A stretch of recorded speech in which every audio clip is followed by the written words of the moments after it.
Hello and welcome to my video all about how to hand sew the whip stitch along a seam.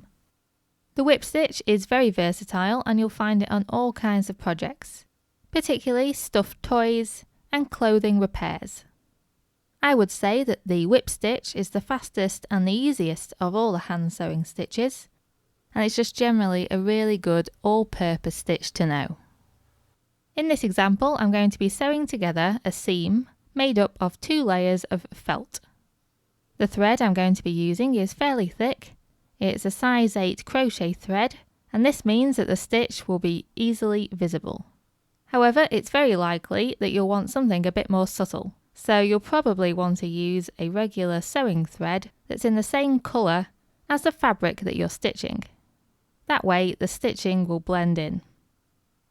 Okay, so here I have a piece of thread that has a regular single knot in one end and the other end has been fed through the needle.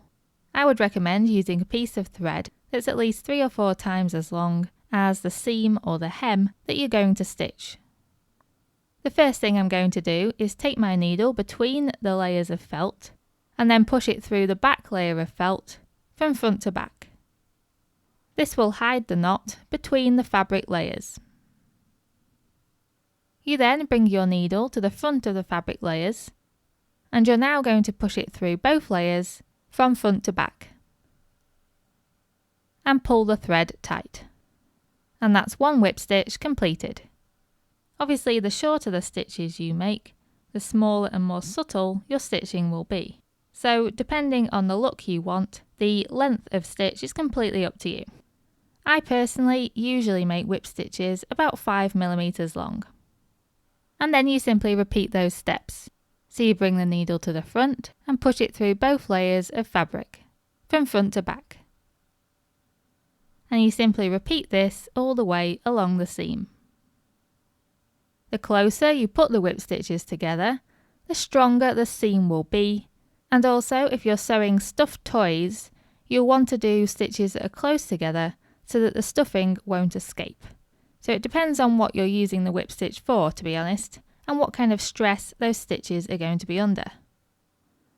As you're working, try and keep the whip stitches an even distance apart and try and keep them level.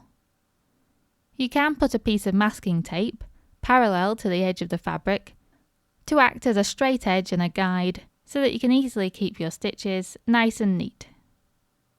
Once I've finished all the whip stitches that I want to do, I normally take the needle to the front and take it through the exact same point where I did my last stitch.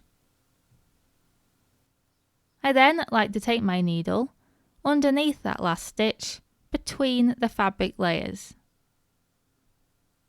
I tighten the thread until there's just a small loop, and then I take my needle back through that loop and tighten. This forms a knot and secures the thread. To finish, you just take the needle between the fabric layers and out one side. You would then just cut off the excess thread. And that's the whip stitch seam completed. And now I just want to show you one more use for whip stitch before I end the video. There are quite a few ways of finishing off a raw unfinished edge of fabric in order to stop it fraying and unravelling. These methods include using pinking shears, overlocking, and zigzag stitching over the edge of the fabric.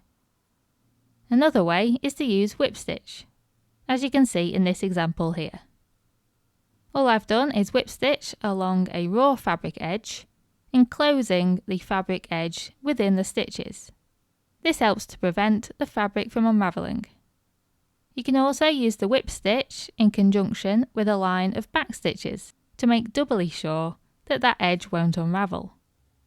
Or you could, as I'm showing here, use whip stitches but in the opposite direction as well, and this creates a kind of zigzag stitch.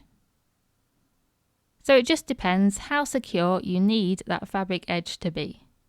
You can use just a whip stitch, you can use a whip stitch and a back stitch, or you can use a whip stitch going in both directions and a back stitch.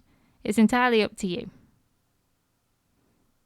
I really hope you found this video useful, and thank you very much for watching.